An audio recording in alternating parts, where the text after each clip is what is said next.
할렐루야. 오늘 고백합시다. 영적 관성의 법칙을 극복하라. 영적 관성의 법칙을 극복하라. 우리가 관성 그러면 다 알죠. 관성의 법칙이라는 것은 움직이는 물질은 계속적으로 움직이려 하는 성질이고요. 멈춰 있는 물질은 계속적으로 멈춰 있으려 하는 그런 성질이 있는 것을 우리가 관성의 법칙이다라고 그러죠. 그래서 우리가 버스 타고 가다가 브레이크를 잡으면 어때요? 막 앞으로 막 넘어지기도 하고 그러죠. 이건 관성의 법칙 때문에 그러는데, 왜냐하면 버스 안에 버스와 함께 우리 몸이 계속 움직이려는데 갑자기 멈춰서니까 움직이려던 물체가 우리 몸과 더불어서 버스와 같이 움직이라 그러다가 멈추니까 관성의 법칙에 의해서 그냥 우리가 넘어지기도 하고 막 이러잖아요.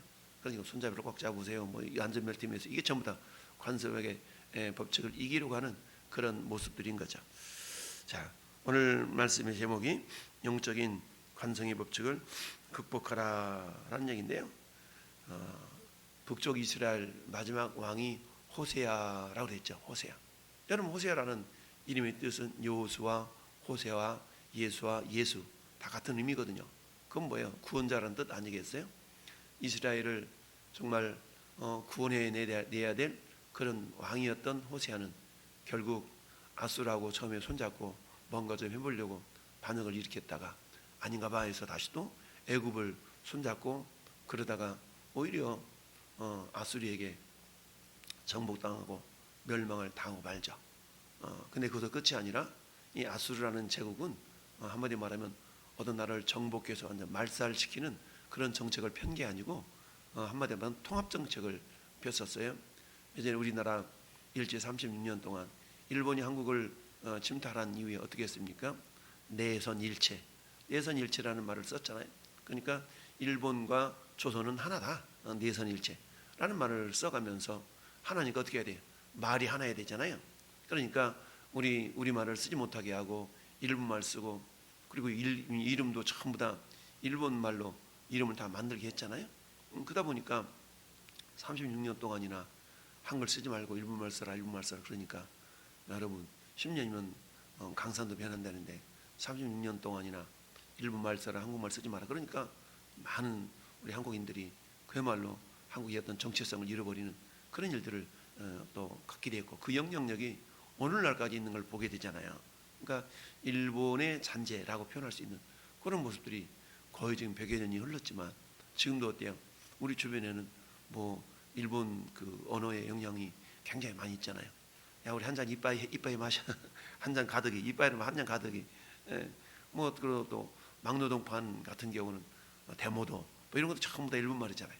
그러니까 그런 것들이 많이 있는데, 북쪽 이스라엘 멸망을 당한 이후에 아수르의 정책이 우리나라에 일본이 조선을 침탈했을 때 가졌던 그 정책과 비슷한 거야. 그래서 어떤 일이 발생했어요?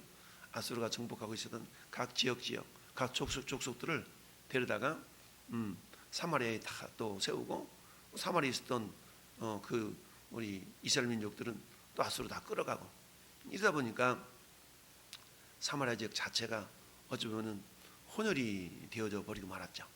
그러다 보니까 예수님 시대까지, 그야말로 주전 700년이니까 약 700년이 흐른 예수님 시대까지 사마리아에 있는 사람들에 대해서는 너희는 혼혈이잖아, 너희는 섞어졌잖아, 민족의 어떤 정통성이 없잖아 라는 말로 한마디로 말하면 굉장히 배척당했던 그런 어떤 지역이 사마리아 지역이죠.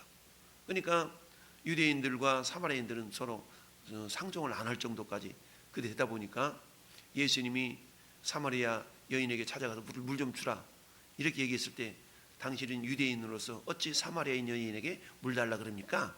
기분 나쁘다 이거지? 이런 모습들이 있어졌던 겁니다. 그러면서 저 아수르 지역에서 옮겨왔던 그 이방인들이 이 사마리아 지역에서 이제 살다 보니까 나름대로 이제 신앙생활을 하면 살아야 되는데, 그들의 신들을 다 가져오고 들어와서 살게 되다 보니까 어제도 얘기했지만 하나님께서 이미 가나안 땅이라는 그 지역 자체를 통해서 이스라엘 민족들에게 정말 하나님을 예배하며 섬기며 그런 어떤 구별된 지역으로 만들었는데, 이방인들 다 들어와 가지고 지금 막 우상을 섬기고 이러니까 하나님 입장에 본다면 기분 나쁜 거예요. 그래가지고 어떤 일이 발생했어요? 우리 25절 다시 보실까요? 25절. 그들이 처음으로 거기 거주할 때 여호와를 경외하지 아니하므로 여호와께서 사자들을 그들 가운데서 보내시며 몇 사람을 죽인지라. 그러니까 사람이 막 죽어나가니까 웬일이지? 이거 아닌가 봐. 따져보니까 뭐예요? 그 땅의 신들의 법을 잘 몰라서 그런가 봐. 그랬더니 어때요? 그래? 그럼 그 땅의 법에 신을 알 사람을 가르쳐서 보내가지고 좀 가르치게 해봐. 이렇게 했어요. 그래서 27절 보니까 아스루 왕이 명령하여 이르되 너희는 그곳으로 사로잡아 온 제사장 한 사람을 그곳으로 데려가되 그가 그곳에 가서 거주하며 그 땅 신의 법을 무리에게 가르치하라. 그랬더니 사마리아에서 사로잡아간 제사장 중 한 사람이 와서 베델에 살면서 이렇게 여호와를 경외하라 라고 가르쳤어요. 그런데 가르치면 그대로 한 것이 아니라 자 32절을 보니까 그들이 또 여호와를 경외하여 자기 중에서 사람을 산당의 제사장으로 택하여. 그러니까 레인을 제사장으로 이렇게 선택해서 가르쳐야 되는데 레인을 데려온 것이 아니라 또 누구를 데려왔어요? 자기 백성 중에서 데려왔다는, 자기 백성. 그러니까 이방인 중에서 그냥 아무나 제사장 세워버린 겁니다. 이런 죄는 여로보암 이스라엘 초대왕이었던, 북쪽 이스라엘 초대왕이었던 여로보암 시대 때부터 있어졌던 거잖아요. 그러니까 이게 하나님 굉장히 싫어하시는 여로보암의 죄가 늘 얘기되면 세 가지 죄였다 그랬잖아요. 남과 북, 저 북쪽 끝에 단이라는 지역과 이스라엘 남쪽적인 베델이라는 지역에다 금송아지 만들어가지고 이게 너희 하나님이라 우상 숭배의 죄. 두 번째는 오늘 말씀처럼 평민으로 아무나 제사장 되고 싶으면 그래도 해. 이런 평민으로 제사장 삼은 죄. 세 번째는 보통 날짜. 즉 원래 장막절은 7월 15일인데 8월 15일 날로 명절을 만들어 세운 섬긴 죄. 한마디로 말하면 인본주의죠. 철저히 인본주의적인 어떤 그런, 그러니까 자기중심적이었다는 얘기입니다. 하나님 이걸 굉장히 싫어하시죠. 자기중심적. 그러니까 신앙생활도 역시 마찬가지. 신앙생활도 나대로 신앙생활, 성경대로 말씀대로 하는 신앙생활이 아니라 나 이 정도라면 잘하고 있잖아. 자기만족. 이 정도라면 잘하고 있지. 잘하는 기준이 자기야. 그러니까 잘하는 기준이 자기가 아니라 말씀해야 되는데. 어제도 우리 집에 가가지고 우리 아들이랑 이렇게 은혜 나눔하는 가운데 그런 얘기를 했어요. 야, 우리의 신앙생활이, 대한민국의 청년들의 신앙생활이 하향평준화되고 있다. 하향평준화되고 있는 그들을 기준으로 네 신앙을 평가하지 말아라. 우리의 신앙의 기준은 성경이어야 되고 하나님이어야 되지. 요즘 애들은 안 그래요. 요즘 애들은 안 그렇다고 해도 그들을 기준으로 네 신앙을 하향평준화시키지 말아라. 그나마 그들보다는 네가 낫다고 하지만 하나님 기준에 봤을 때 네가 하나님보다 그 기준이 맞냐? 이걸 기준 삼아야지. 봐요, 요즘 예수 믿는 애들 그렇지 않아요. 아니, 요즘 애들 기준으로 삼으면 안 된다 라고 우리 가족들 은혜 나눔하면서 그런 얘기를 했어요. 이런 것처럼 이 호세아 왕, 마지막 왕 그 시기에 아수르에게 멸망을 당했던 그 이제 북쪽 이스라엘의 그런 모습들. 근데 32절 읽어본 것처럼 여호와를 경외하여 자기 중에서 사람을 산당의 제사장을 택했다. 그래서 그 산당들에서 누구를 위하여 제사를 드렸어요? 자기를 위해 제사를, 자기를 위하여. 신앙생활이 자기를 위한 거야. 그러니까 우리가 신앙의 초보 때는 자기를 위해서 신앙생활을 하게 돼 있거든요. 나를 위한 것이지 뭘 남을 돌아봐요. 근데 믿음이 성숙하고 성장하면 나를 위한 신앙생활이 아니라 주와 복음을 위한 신앙생활이구나 라는 걸 깨닫게 돼요. 그러면서 주와 복음을 위해서 신앙생활하는 것이 곧 나를 위한 것이라는 걸 깨달아요. 근데 내가 중심이 되어버리면 하나님과는 상관없는 종교생활이 될 수가 있거든요. 근데 많은 경우 우리는 종교생활을 하면서 신앙생활을 한다고 생각을 해요. 근데 종교생활은 하나님과 상관없는 자기 만족의 일종의 어찌 보면은 혼합주의적인, 인본주의적인 그런 신앙의 모습일 수가 있거든요.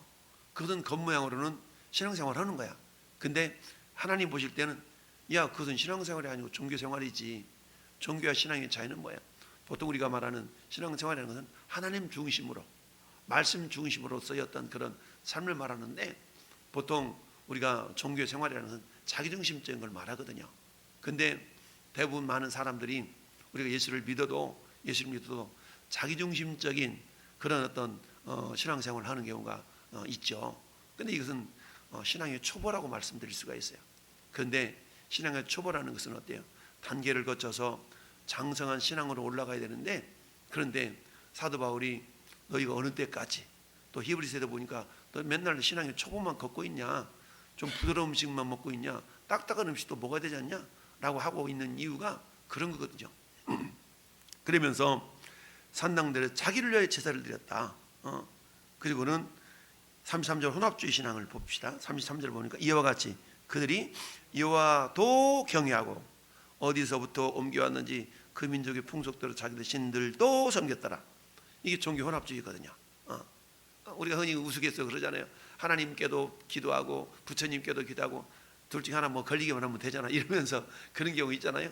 뭐 위험한 그 상황이 발생하면 하나님 아버지 부처님 뭐 도와주세요 막 이러면서 믿음이 없는 사람들이 하는 그런 모습들이 있는 걸 보잖아요. 그런 것처럼 여호와도 경외하고 자기들 신들도 섬겼더라. 이게 이제 종교 혼합주의적인 그런 모습들이죠. 그러다 보니까 그들이 오늘까지 이전 풍속대로 행하며, 그러니까 이전에 계속 행하던 것들 이걸 끊어버려야 되는데 행하던 것들 계속 하는 거야. 왜 그래요? 그것은 어떤 끌어당기는 힘이 있거든요. 이 끌어당기는 힘을 관성이라고 그랬죠. 그러니까 영적 관성의 법칙이라는 것은 뭐냐, 내가 이전에 육신의 소욕대로 육신의 욕심대로 행했던 자기중심적인 신앙의 틀이 깨어져야만이 하나님 중심으로 패러다임 시프트, 우리의 영적인 신앙의 기준의 틀이 이렇게 바뀌어야 되는데 이 틀을 깨어낸다는 게 쉽지가 않아요. 여러분, 우리가 우주선을 이렇게 발사해가지고 공중으로 올라갈 때 우주선이 1단, 2단, 3단 이렇게 단을 분리해가지고 저 우주 막 500km, 600km까지 우주선을 올려야 되잖아요. 우리 한국 정찰위성이 어저께 그저께 이렇게 미국에서 발사해가지고 성공적으로 궤도 안착을 했어요. 근데 이게 올라갈 때 엄청난 에너지가 필요해요. 왜? 대기권을 벗어나기 위해서는. 대기권 안에는 중력의 법칙에 의해서 끌어당기는 힘이 있거든요. 그러니까 어지간해 가지고는 이 대기권을 못 벗어나. 너무 힘이 커가지고. 근데 이걸 벗어나기 위해서는 어떻게 해야 돼요? 끌어당기는 중력 힘보다 큰 힘으로 이렇게 솟구쳐야만이 중력을 벗어날 수 있는 거거든요. 영적인 관성의 법칙을 극복하라는 것도 마찬가지예요. 사단은요, 교묘하게 우리가 가지고 있던 옛사람의 성품 이걸 자꾸 부여잡도록 만들어요.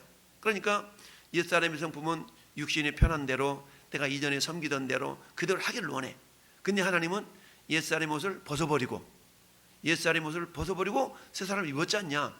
그러니까 옛사람을 벗어버리고 새 사람을 입었음에도 불구하고 여전히 사단은 너 옛사람의 성품이 그대로 있잖아 라고 속이는 거예요. 그러면 어때요? 무슨 소리야? 나는 이미 새 사람을 입은 자야 라고 이렇게 떨쳐나가야 되는데, 그런 모습들이 오늘 말씀에 있는 것처럼 여호와도 경외하고 자기들 신들도 섬겼더라. 그러니까 그들이 오늘까지 이전 풍속대로 행하여 여호와를 경외하지 아니했다라는 얘기입니다. 준행하지 아니했다. 그러면서 옛적에 여호와께서 야곱의 자손에게 언약을 세우시고 그들에게 명령해 이르시되 너희는 다른 신을 경외하지 말며 경배하지 말며 섬기지 말며 제사하지 말라 이렇게 했는데, 근데 어때요? 그들은 어때요? 여호와만을 경외해야 되는데 그러지 않았다는 얘기죠. 그래서 여호와만을 경외해야 되는데 그렇지 않았다. 38절도 보니까 또 내가 너희와 세운 언약을 잊지 말라 그랬는데 다른 신들을 경외하지 말라 그랬는데 잊어버리고 그래서 오직 너희 하나님 여호와만을 경외하라. 그럴 때 원수의 손에 건져낼 것이라 그랬는데 하나님만을 경외하지 않으니까 원수의 손에 그냥 내버려 둔 겁니다. 그러나 너희들이 뭐 됐어요? 듣지 않냐고 오히려 이전 풍속대로 행하였느니라. 우리 내면 속에는 죄성은 어때요? 우리의 연약함을 지적하고 뭔가 책망하고 그런 걸 듣기 싫어하거든요. 우리는 어때요? 듣기 좋은 소리만 들으려고 하는 그런 어떤 경향들이 있어요. 그런데 영적인 관성의 법칙은 어때요? 이전에 내가 듣기 좋은 소리만 들으려고 하는 그런 모습이 있다는 얘기예요. 그렇게 되면 어떻게 해요? 내가 변화가 안 되거든요. 우리는 다듬어져서 예수님의 성품을 닮아가는 그런 모습으로 빚어져 가야 되는데, 그러려고 하면 어떻게 해야 돼요? 예수님이 기뻐하지 않는 그런 모습들에 대해서 너 이것이 안 좋아, 이것이 안 좋아라는 그런 것들을 우리가 겸손히 받아들여야 되는데, 그런 소리를 들으면 우리가 자존심이 상하기도 하고 기분이 나빠지기도 하고 그러거든요. 근데 여러분, 자존심이라는 것은 자기중심적인 거거든요. 그래서 자존심을 내세우지 말고 자존감을 가져라는 그런 표현을 하잖아요. 자존심은 자기중심적이라면 자존감이라는 것은 내 안에 계신 예수 그리스도의 성품으로 말미암는 내 가치가 어떤 것인가를 깨닫는 데 있잖아요.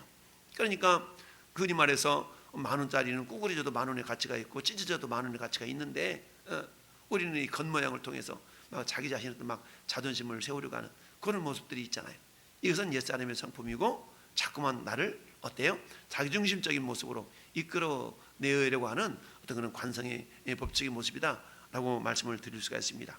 자, 그래서 내 기준이 아닌 철저하게 하나님의 기준으로 내 자신의 삶을 이렇게 맞춰 가기 위해서는 이전에 계속대로 하나님도 섬기고 이전의 풍속대로 행하려고 했던 그런 모습들을 끊어버려야 되는데, 그러기 위해서는 그야말로 우주선이 발사되어 저 하늘로 솟구쳐 올라가기 위해서는 중력보다 더 큰 힘으로 쏘아야만이 이 지구의 어떤 궤도를 이렇게 중력의 법칙에 그 영향을 받지 않는 영역으로 올라갈 수가 있거든요. 그런 모습들이 있기 때문에 우리도 역시 마찬가지 영적인 법칙을 우리가 거슬러서 극복해서 나가기 위해서는 그야말로 말씀으로 무장하고 정말 기도로 무장하고 그렇게 해서 자꾸만 옛사람의 성품으로 우리를 끌어내리려고 하는 그런 관성의 법칙을 끊어버릴 수가 있어야 된다라는 얘기입니다. 여러분, 마귀는 지금도 우리를 하고 어때요? 너는 이렇잖아, 너는 그렇잖아, 우리에게 참소하고 유혹해서 너는 안 돼, 너는 안 돼, 나는 어떤 계속 부정적인 인식을 심어주려고 합니다. 여러분, 예수님도 40일 동안 줄이신 이후에 마귀의 유혹을 받았잖아요. 너 하나님 아들이라면 돌돌로 똑땡이 되게 해봐. 너 그래? 나한테 저래봐. 천하 만민 다 줄게. 천하 만국 다 줄게. 계속적으로 유혹한다는 얘기죠. 그러나 예수님 어때요? 그런 마귀의 유혹에 그런 영적인 어떤 관성의 법칙을 뭘로 이겨내셨어요? 말씀을 얘기했잖아요. 말씀으로. 사람이 또 그러면 사는 것이 아니다. 하나님 입에서 나오는 모든 말씀을 산다 라고 하면서 그 사단의 유혹을 이겨내신 모습은 오늘 이 시대를 살아가는 저와 여러분들에게도 동일하게 적용될 줄로 믿습니다. 그래서 정말로 말씀으로 기도로 성령의 능력으로 충만해가지고 사단은 여전히 우리를 옛사람의 성품으로 자꾸만 이렇게 끌어내려고 하는 그런 관성의 법칙을 적용시키려고 하지만 우리는 관성의 법칙을 거슬러서 정말 주님이 원하시고 기뻐하시는 그런 믿음의 삶을 살아낼 수가 있다라는 사실을 기억하면서 오늘도 주님만을 오로지 섬기는 그런 영적인 하나님의 군사들로 나아갈 수 있기를 예수님 이름으로 축원합니다. 아멘.